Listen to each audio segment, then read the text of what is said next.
Welcome back to the Opteze tutorial. In this video, we'll learn how to customize your order sheet columns using the Upload Management feature. First, go to the Tools tab and click Upload Management. This window allows you to edit and manage the columns in your order sheet just the way you want.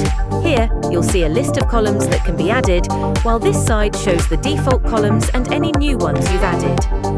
To add a column, select the column name from the list and click the right arrow to move it to the default list. Name the column that you are adding.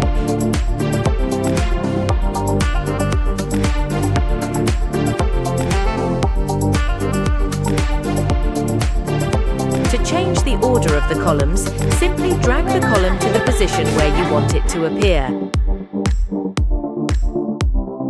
If you want to rename a column, select the column, type your preferred name in the text box, and click Apply.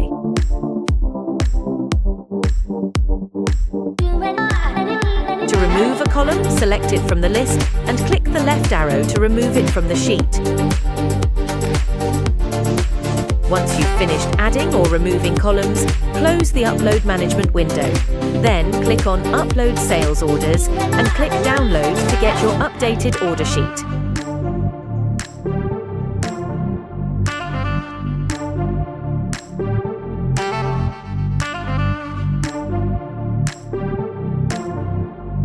As you can see, the newly added columns are now visible in your order sheet. And that's it! You've successfully customized your order sheet using the Upload Management feature in Opteze. If you found this video helpful, don't forget to like, share and subscribe for more quick tutorials on Opteze.